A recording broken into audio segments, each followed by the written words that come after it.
Hello and welcome again. So in the last video we have discussed that what is evaluation, what are tests and what are the measurements. तो अब हम बात करेंगे कि aims, goals and objectives. What are these terms और इनमें differences क्या क्या हैं. ये हम एम से स्टार्ट करेंगे. हम लार्जर लेवल से स्टार्ट करें. एम एक ब्रॉड टर्म है, गोल्स उससे थोड़ी स्पेसिफिक है और एंड पे हमारे पास जो ऑब्जेक्टिव्स हैं वो सबसे स्पेसिफिक हैं. So start with the aims. Aims जो है वो जनरल स्टेटमेंट्स होती हैं that provide a sense of direction and serves as a guiding principles for educational policy. ये मैंने बताया कि ब्रॉडर टर्म है और ये कंट्री लेवल पे बनाई जाती हैं. Aims are the translations of the general philosophies and needs of the country. Aims are designed at the national or state level by policy making groups. Aims कौन बनाते हैं? Policy making groups aims बनाते हैं और किस level पे बनती हैं? नेशनल या स्टेट लेवल पे बनती हैं. और क्यों बनाई जाती हैं?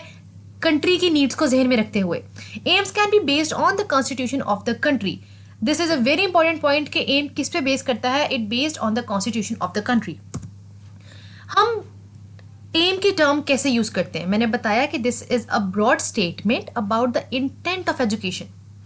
अब ये वैल्यू लेडन स्टेटमेंट्स होती हैं जो कि पैनल्स लिखते हैं, कमीशंस लिखते हैं या पॉलिसी मेकिंग ग्रुप्स लिखते हैं. उसमें क्यों लिखते हैं वो हमें किसी भी एक स्कूल ऑफ थॉट की फिलॉसफी बता देते हैं, कोई एजुकेशनिस्ट कोई रोल बता देते हैं, कोई सोशल रोल ऑफ स्कूल्स बताते हैं, स्कूल की नीड्स क्या है, यूथ की क्या नीड्स हैं. ये सारी चीज़ें एम्स में डिस्क्राइब की जाती हैं.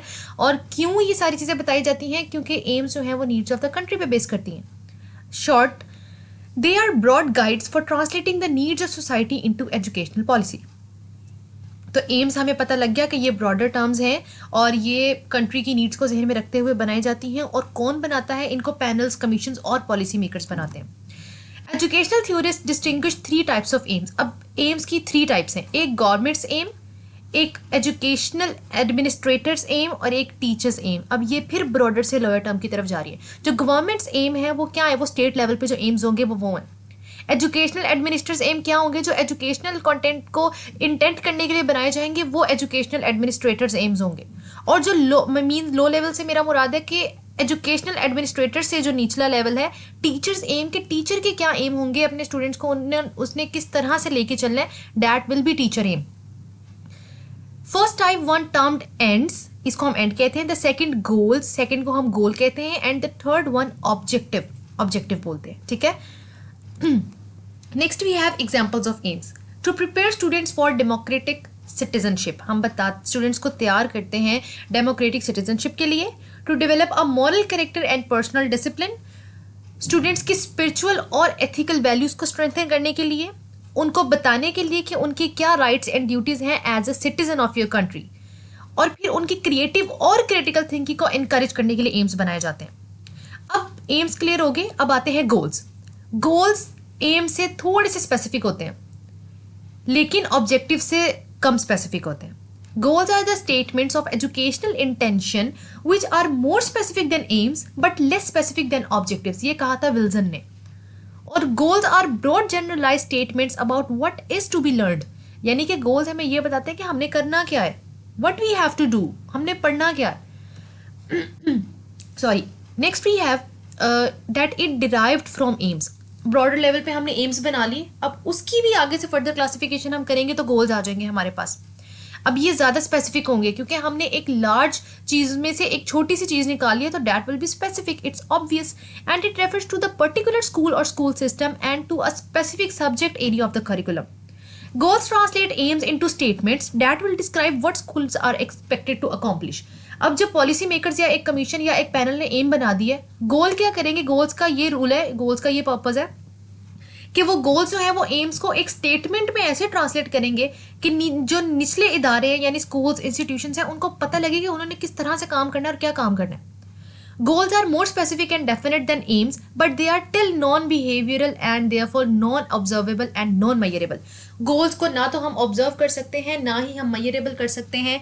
और this is a very important MCQ कि कौन सा ऐसी चीज़ है जो non-observable and non-measurable है, non-behavioral भी है, that is goal. आगे जाके आए पता लगेगा कि what is observable and what is measurable. Examples of goal: the development of reading skills, the appreciation of arts, scientific और मैथमेटिकल कॉन्सेप्ट्स की अंडरस्टैंडिंग और स्टूडेंट्स इस काबिल हो जाते हैं कि वो ग्रामर कंपोजिशन पेपर कर सकें। यानी कि ये शॉर्ट एग्जांपल्स हैं, हम किसी भी फील्ड की एग्जांपल ले सकते हैं इसमें। Next we have objectives. अब ऑब्जेक्टिव्स बात आ गई, ये ऑब्जर्वेबल भी होते हैं, ये मेजरेबल भी होते हैं। This is again a very important point कि which thing is observable and measurable, that are objectives. ये आउटकम्स, प्रोफिशिएंसीज और कंपिटेंस, इन चीज़ों को भी मद्देनजर रखा जाता है इनमें। Objectives are behavioural in nature and more precise than goals. अब एम्स से ज़्यादा स्पेसिफिक कौन थे? गोल्स। और गोल्स से भी ज़्यादा स्पेसिफिक हमारे पास हैं ऑब्जेक्टिव्स। अब objective state what students should know at the end of the course and what is expected from them. यानी कि मैं एक एग्जांपल दूं, हमने ये सोच लिया है कि अब हमने इंग्लिश पढ़नी है, तो ये है मेरा एम। अब मैं ये सोचूं कि मैंने इंग्लिश किस तरह से पढ़नी है, तो वो होगा मेरा गोल। और अब मैं ये देखूं कि मैंने क्या क्या पढ़ना है, जो मेरी ये चीज़ कंप्लीट हो जाएगी, तो दैट विल बी ऑब्जेक्टिव। यानी हम जनरल से स्पेसिफिक की तरफ आते हैं। अब आते हैं हमारे पास डिफरेंसेस के एम, गोल और ऑब्जेक्टिव में मेजर डिफरेंसेस हैं क्या क्या। Aims are general statements concerning the overall goals, ends and intentions of teaching.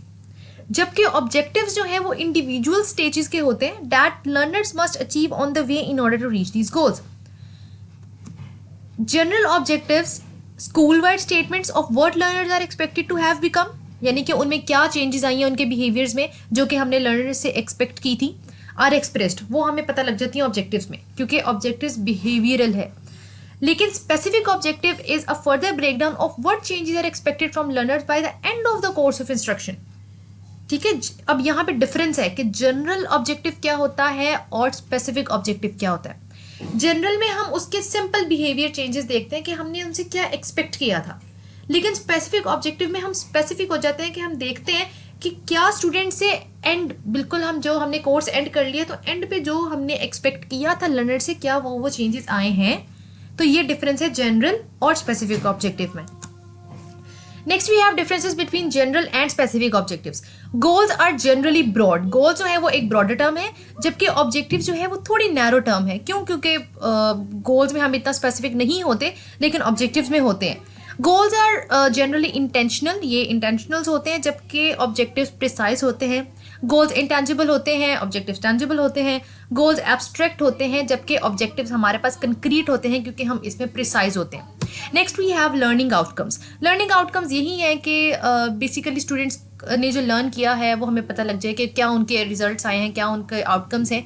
तो identify specifically what should be learned, serves as a guidelines for content, instruction and assessment, और ये achievable और measurable होते हैं।